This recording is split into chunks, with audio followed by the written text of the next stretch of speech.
और कोई है जो अपने ही माँ बाप को धक्का दे करके निकाल दे। ये क्या कृतघ्नता है। ये बड़ी चिंता की और दुख की बात है कि समाज कृतघ्न नहीं, कृतज्ञ बनो। ये तो बड़ा पाप हो रहा है। मातृ पितृ द्रोह, गुरु द्रोह, राष्ट्र द्रोह, मानवता का द्रोह बहुत बड़ा पाप। और याद रखो कि वो पाप भुगतना पड़ेगा। अवश्यमेव भोक्तव्यम कृतम कर्म शुभाशुभम, भोगना ही पड़ेगा। अपने ही माँ बाप की तुम सेवा नहीं कर पाते, अपने माँ बाप को धक्का दे करके निकाल दो। वे बिना आसरा के हो जाए, जिसकी गोद में तुम पले उसके लिए कोई छत नहीं, जिसने तुम्हें दूध पिलाया, तुम्हें पकाकर खिलाया, वे भूखे भटके।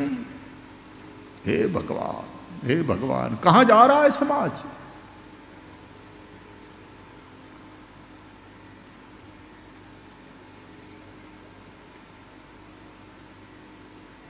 ये जो उपयोगितावाद बढ़ता जा रहा है ना,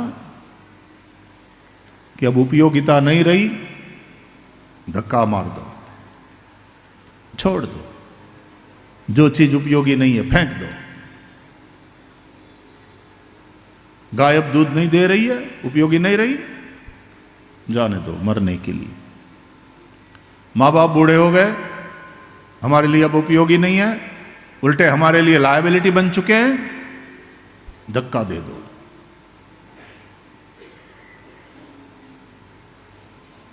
इस कृतघ्नता को ईश्वर माफ नहीं करता। तुम भगवान को न भजो, भगवान की सेवा पूजा न करो तो भगवान को उतना बुरा नहीं लगता। लेकिन यदि तुमने माँ बाप की सेवा नहीं करी, उन माँ बाप को नहीं संभाला, तो उसकी सजा तो मिलेगी, निश्चित रूप से मिलती है।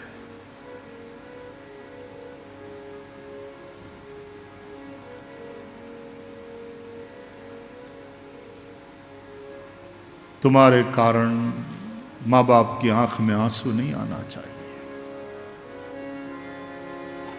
आप सब लोग तो समझदार ही हो, लेकिन ये मीडिया के माध्यम से जहां तक पहुंच रहा है, कोई मुझे कहते आप लोग बोलते तो रहते हो, लेकिन आपको सुनता कौन है। जिनकी सत्संग में रुचि है वही ना, वो प्रायः माँ बाप को धक्का नहीं देते। प्रायः हो सकता है उसमें से भी कुछ लोग, चाहे कारण जो भी रहा हो,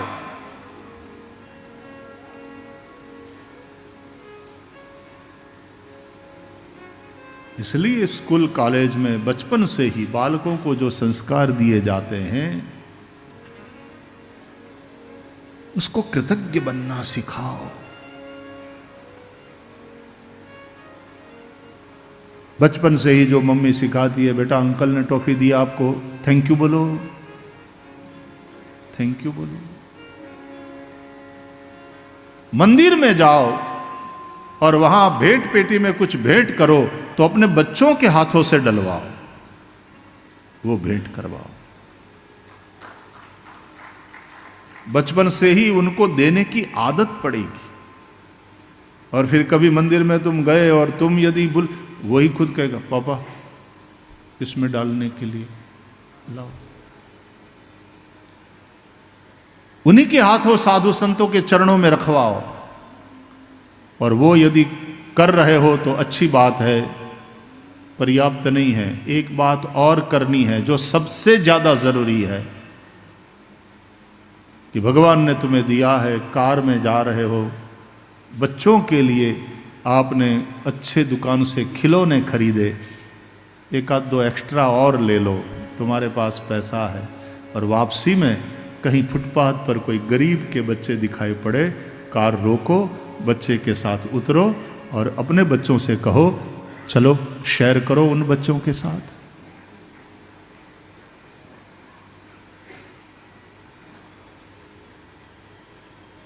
और वो बच्चे जब उन बच्चों को देंगे, उन बच्चों के ऊपर जो हंसी और प्रसन्नता होगी, और फिर दोनों में एक जो मैत्री वाला भाव बनेगा,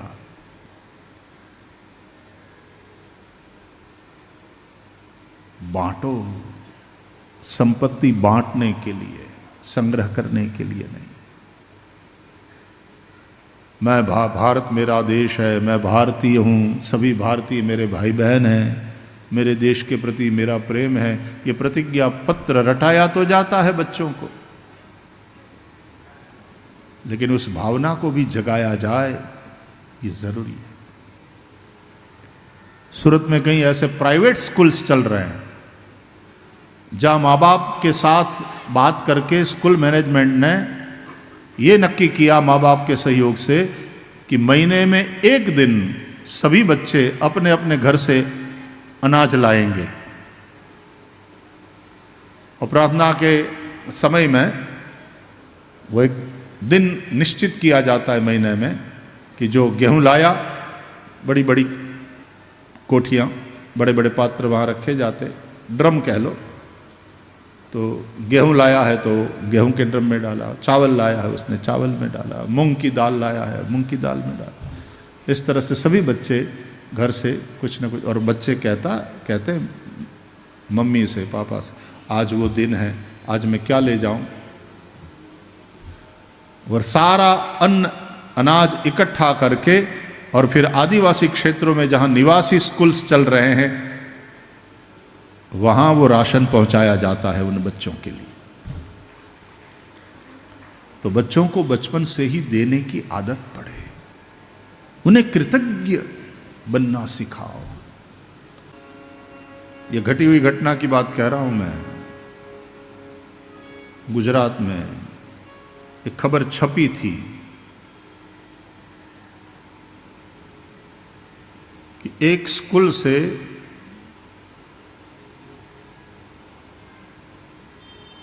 सातवीं आठवीं कक्षा में पढ़ने वाले बड़े बच्चे, प्राइमरी में सातवीं आठवीं में पढ़ने वाले बड़े बच्चों को क्लास टीचर एक वृद्धाश्रम में लेकर के गई। प्रवास था, वृद्धाश्रम में लेकर गई।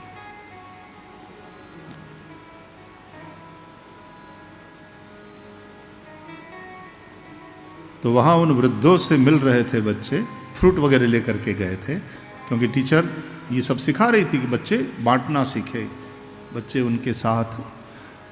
तो एक बच्ची 8वीं में पढ़ रही है, 13-14 साल की बच्ची।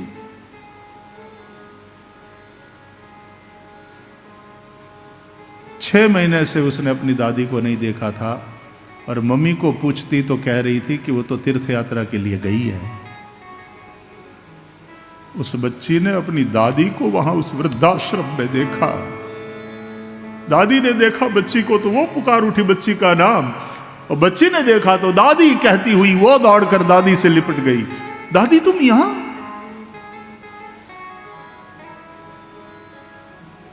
मम्मी ने तो कहा तुम तीर्थ में गई हो भजन करने के लिए। मेरी मम्मी कितनी खराब है, आई कांट बिलीव दिस, तुम्हें यहां भेज दिया?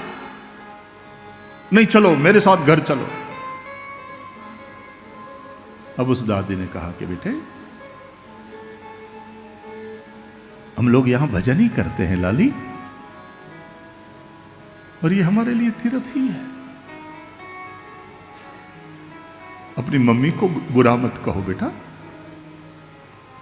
देखो ये दादी जो संस्कार दे रही है कि बच्चों के मन में भी अपने माँ बाप के प्रति नफरत पैदा नहीं होनी चाहिए। लेकिन लाली तुमको देखने के लिए तरस गई थी मैं, देखा तो बहुत अच्छा लगा बेटा।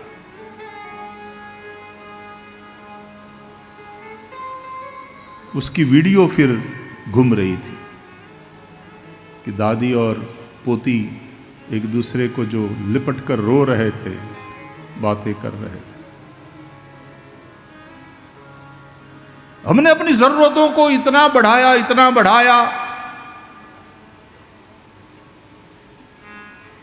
जो कभी लग्जरी हुआ करती थी वो आज हमारे लिए नेसेसिटीज बन गई है। खर्चे बढ़े, उसके लिए और आमदनी बढ़ाना जरूरी हो गया। लोन लिया, उधार लिया,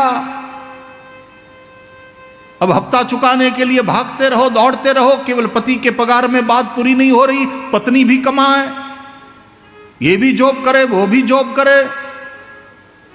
मां बाप की सेवा के लिए तो घर पर रहने का किसी के पास समय नहीं है, लेकिन यहां तक कि अपने बच्चों के लिए भी समय नहीं है।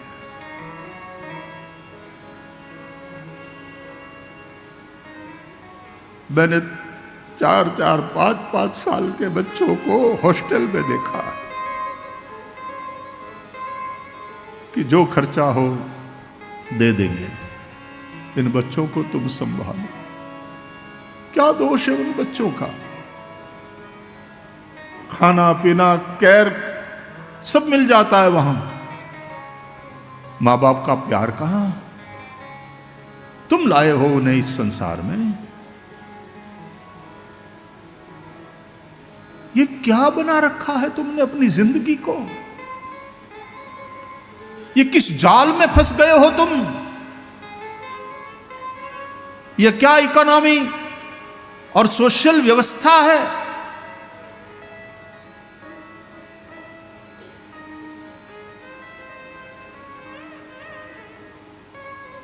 कैसा जाला बुन लिया गया है अपने आसपास। एजुकेशन सिस्टम, गवर्नमेंट और समाज तीनों ने मिलकर इस पर चिंतन करना पड़ेगा।